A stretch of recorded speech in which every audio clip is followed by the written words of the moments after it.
Samantala, update naman sa clearing operations ng MMDA ating alamin at makakausap natin sa linya si Ginoong Gabriel Go, Special Operations Group Strike Force ng MMDA. Magandang tanghali po, sir.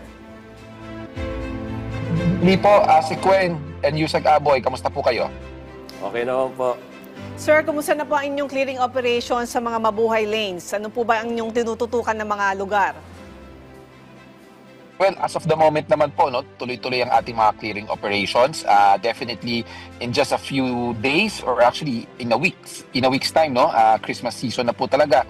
So karamihan po ng ating mga kababayan, nag-uumpisa na po yan dumagsa sa mga mall areas. So one of our priority areas right now is mga mabuhay lanes po na gagamitin ng ating mga kababayan o mga motorista po natin na pupunta po sa mga different mall areas. And aside from that, it's not just focusing on the mabuhay lanes but also major thoroughfares, especially mga choke points po natin, lalo-lalo na po sa kahabaan po ng EDSA, Marcos Highway, Quezon Avenue, and all other major thoroughfares po within Metro Manila. Nakatutok po ang ating mga enforcers at hindi lang po to enforce, no, or manghuli at mag-tow na mga illegally parked, but also to ensure the safety ng ating mga kababayan, lalo-lalo po yung mga naglalakad po sa ating mga sidewalks. Masipag talaga to si Chief Gab. Kita mo, nagtatrabaho, nagpapa-interview pa. Chief, ano po ba yung mga pagsisikap ng inyong grupo para maalis yung mga obstruction nito sa kalsada, lalo na sa mga bubuhay lanes natin? Well, Yusek Aboy, no, as we all know naman, ang mga clearing operations po natin, we don't just focus sa mga pagtotow ng mga sasakyan, but also ang pinaka-main goal po natin dito is to instill yung disiplina. So, isa po sa ating hakbang na ginagawa ay hindi lang po ini-enforce or ini-issue ng ticket ang ating mga motorista pag meron po silang violation.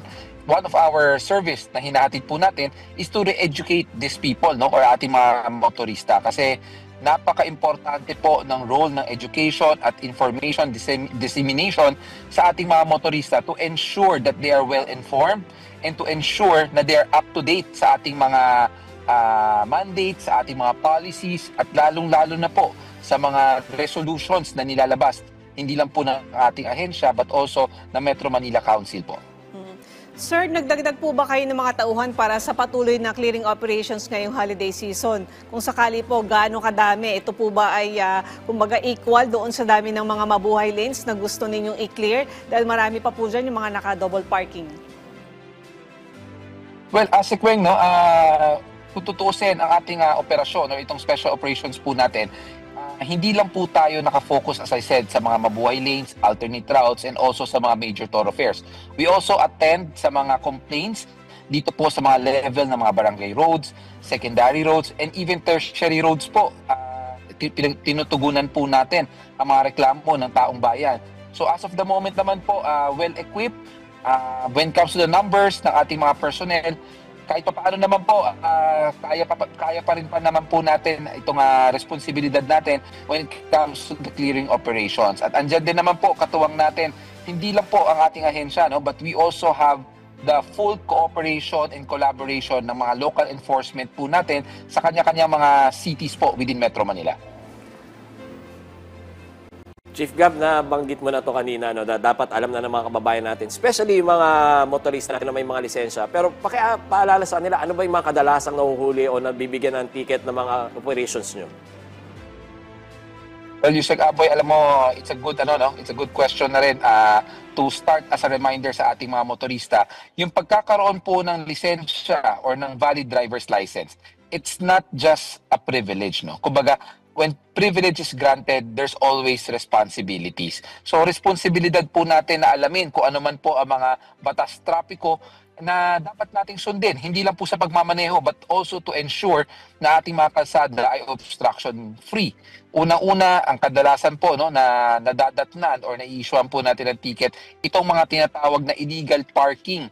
So, ang illegal parking po natin, meron po tayong dalawang klase niyan. Meron po tayong attended, which is mayroon pong driver at the moment of apprehension.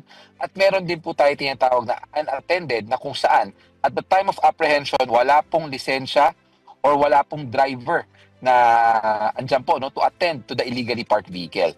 And aside from that, kadalasan din po sa mga nai-issuean natin ng mga violation tickets, itong mga tinatawag po natin improper dress code lalong-lalo na po sa mga kababayan natin na nagmomotor, yung pagsuot po ng tamang footwear pag tayo po ay nagmomotor, and napaka-importante po yung safety natin, no? Yung sa pagsuot po ng tamang helmet.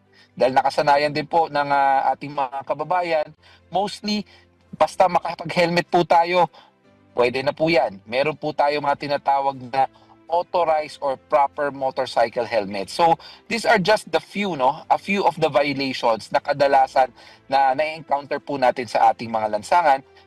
At padagdag ko na rin po, meron din po tayo mga violations, usually yung mga DTS or tinatawag po nating disregarding traffic sign, na kung saan tulad po ng mga no loading, unloading zones, no waiting, yung mga pagharang po sa ating mga pedestrian crossings or mga pathwalks po natin, pag-obstruct po sa ating mga intersections, ito po ang iilan sa mga violations na kadalasan na i-issue po sa ating mga motorista. Sir Gab, ano naman po yung hakbang ng MMDA para matiyak yung pagkakaroon ng mga ligtas na walkway o pedestrian lane? Kanina may nasalubong kami sa Maynila na naglalakad sa gitna ng kalsada. Yung sidewalk ay nandun lang siguro mga 2 steps away lang sa kanya. Ano pa yung dapat gawin sa ating mga kababayan para i-re-educate sila sa paggamit, tamang paggamit ng kalsada at ng mga lansangan? Alam nyo, Asekweng, no, and Yusek Aboy, napakahalaga. It's very important, especially now, no, na vehicles, motorcycles, punong-puno ang ating mga kalsada. So it's very crucial na ating mga kababayan ay mayroon po silang malalakaran na hindi po sila mangangamba na maaari po sila maaksidente. So unang-una at lagi namin sinasabi, no, the sidewalks is beyond the commerce of men. Meaning po nito, ang mga sidewalks or mga pathwalks po natin hindi po maaaring angkinin para gawing extension ng mga negosyo, or worse, yung iba po ginagawang extension ng mga tambayan, yung iba nga po ginagawang tulugan, or yung iba ginagawang sala. So ito po mahigpit namin pinapaalalahanan sa ating mga kababayan na let's be more disciplined, let's be more considerate, at maging sensitibo po tayo sa pangangailangan ng ating mga kapwa mamamayan, no, na tulad po niyan, ang mga sidewalk, it should be clear of any forms of obstruction,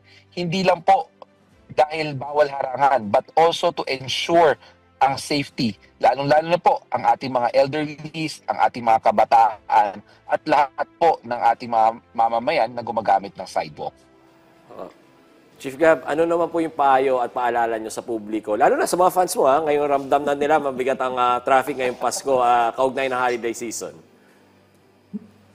Well, as always, Yusek Aboy, no, kami naman po sa enforcement level, it's not just about issuing you a violation ticket. It's more of bringing order sa ating mga kalsada. So ito po ang aming payo sa ating mga motorista, especially the Christmas rush is really there, no? Actually, as of the moment, nararamdaman ko po personally ang traffic.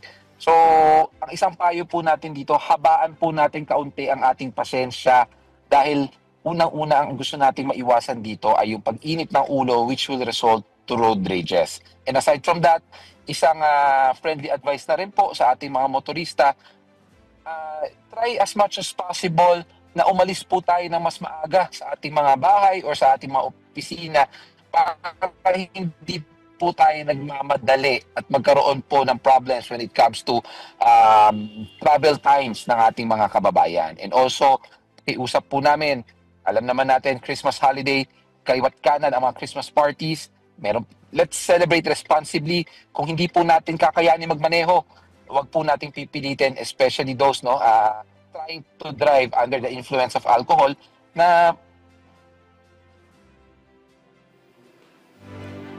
wala.